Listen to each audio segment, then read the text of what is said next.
and Egregore. This is more like a collective mind that comes to life when enough people focus on the same idea.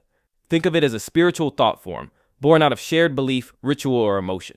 When a group of people gather with the same intention, whether in religion, politics, or even pop culture, their combined energy can give rise to an invisible entity that feeds on their attention and in turn influences them.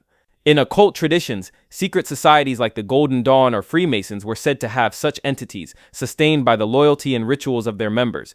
The more belief and energy poured into it, the stronger it becomes, almost like a feedback loop of faith.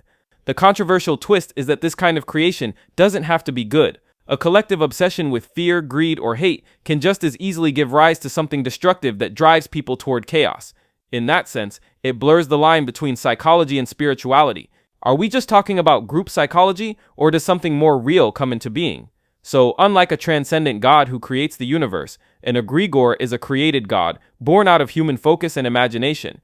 And once it's strong enough, it can outlive the people who first made it, taking on a strange life of its own. Deism.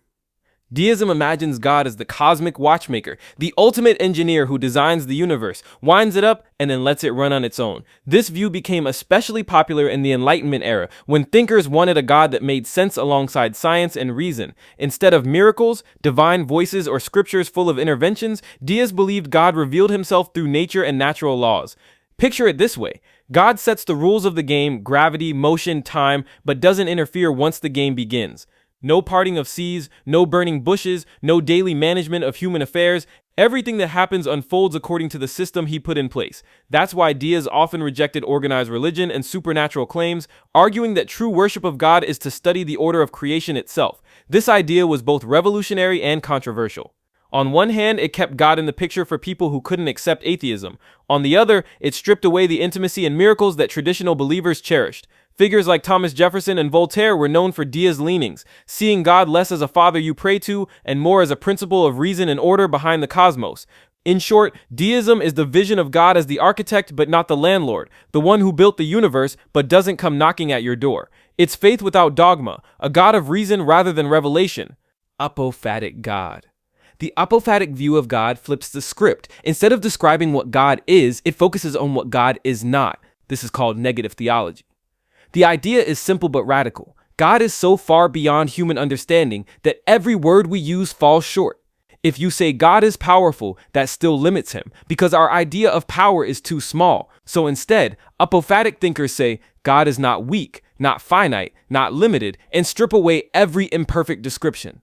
This approach shows up in early Christianity, the Desert Fathers, Pseudo-Dionysius, in Judaism, Kabbalistic thought, and in Islam, especially Sufi mysticism. For them, silence often speaks louder than words. By removing labels, you get closer to the mystery. It's like standing before an ocean at night. You can't map it out or name every wave, but you can still sense its vastness. Some call it the via negativa, the way of unsaying. Instead of piling on titles for God, King, Lord, Father, Light, apophatic theology points to God's unknowability. At the extreme, it suggests that every positive claim about God is false because human language is too limited. You can only encounter him through direct experience, contemplation, or silence. Of course, this makes it controversial. Critics argue, if you can't describe God, how can you know anything at all? But for apophatic mystics, that's exactly the point. The truest knowledge of God is realizing you don't know him. So, the apophatic God is the hidden God beyond words, the mystery that no book, no doctrine, and no name can ever capture. Brahman. In Hindu philosophy, Brahman is the ultimate reality, the absolute foundation behind everything. Imagine it as the ocean of existence, while everything we see, gods, humans, animals, even galaxies, are just waves on its surface. Unlike gods with personalities and stories, Brahman isn't a someone. It's formless, timeless, infinite, and beyond all descriptions. The ancient Upanishads describe Brahman as Sat Chit Ananda, pure being, pure consciousness, and pure bliss. It doesn't change, it doesn't decay, and it isn't born or destroyed. Instead, it's the eternal ground of all that exists. Every living soul called Atman is considered at its core identical to Brahman. That's the famous Hindu teaching. Atman is Brahman. The spark inside you isn't separate from the universe. It's the universe recognizing itself. Now, because it's hard to grasp such an abstract concept, Hinduism offers different ways of relating to Brahman. In Advaita Vedanta, Brahman is seen as pure unity, with no distinctions at all. But in other traditions, Brahman shows itself in personal forms, like Vishnu, Shiva, or Devi, making it easier for humans to connect through devotion. So whether you think of it as formless infinity or as a personal deity, Brahman is always the ultimate source. Trinity. The Trinity is Christianity's unique way of describing God, one divine essence expressed in three distinct persons: the Father, the Son, Jesus Christ, and the Holy Spirit. It's not three gods, and it's not one God with three different masks. Instead, it's a mysterious unity where all three are fully God, co-eternal and co-equal, yet distinct in their roles. The Father is often seen as the source, the creator who calls everything into being. The Son, Jesus, is God entering the world in human form to bring salvation and reveal divine love. The Holy Spirit is God's active presence, guiding, comforting, and empowering believers. Together they form one divine relationship of love. Early Christian thinkers explained it using the idea of perichoresis, a kind of eternal dance of love and unity between the three persons. Now, to human logic, the Trinity sounds like a paradox. How can one also be three? Over centuries, Christian theologians have wrestled with it using metaphors like water, liquid, ice, steam, or the sun, star, light, heat. But all of these fall short. The point is less about solving the math and more about capturing the idea that God is relationship itself, love, unity, and diversity all at once. So in simple terms, the Trinity is God as a community of love within himself, reaching out to creation. It's Christianity's way of saying that ultimate reality isn't just power or silence, it's living, relational love at the heart of the universe. Dead God.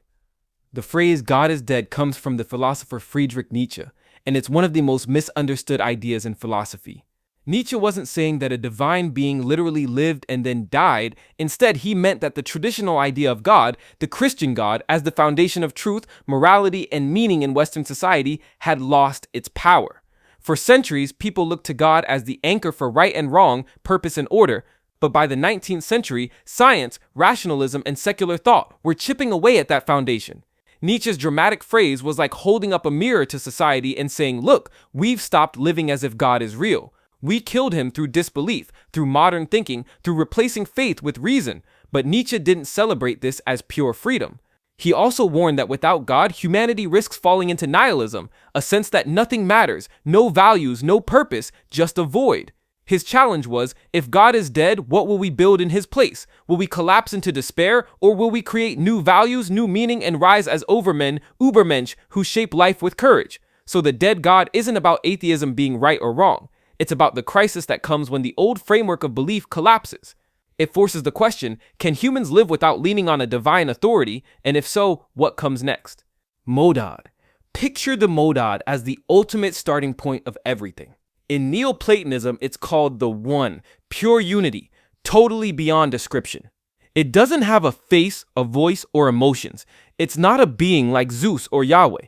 It's more like the source code of reality itself, invisible, eternal, and unchanging.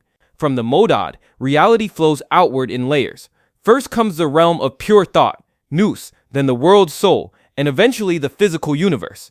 Think of it like cosmic Wi-Fi. You can't see it, but it connects and powers everything. In Gnostic traditions, the modad is even more mysterious. It's the unknowable God beyond gods. It doesn't dirty its hands with the physical world, because matter is often seen as flawed or even a trap. Instead, the modad emanates spiritual beings called aeons, who live in the higher realms of light. Somewhere down the line, one of these emanations gives rise to the demiurge, the lower creator being responsible for shaping the material world, often portrayed as arrogant or ignorant. The modad itself stays untouched, like a cosmic lighthouse, shining endlessly while others stumble around below.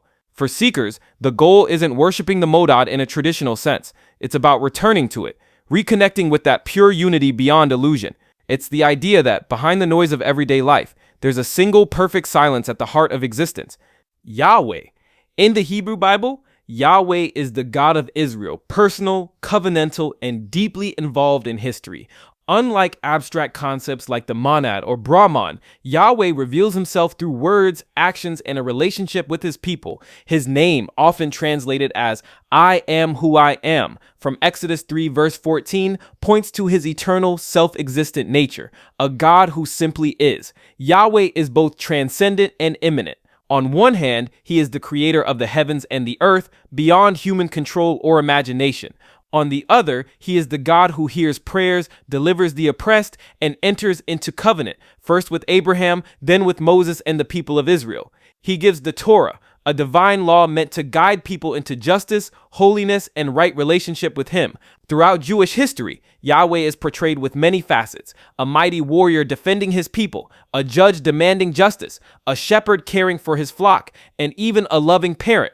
But central to all of this is the idea of oneness, captured in the Shema prayer: "Hear, O Israel, the Lord our God, the Lord is one." This radical monotheism set ancient Israel apart from the surrounding polytheistic cultures.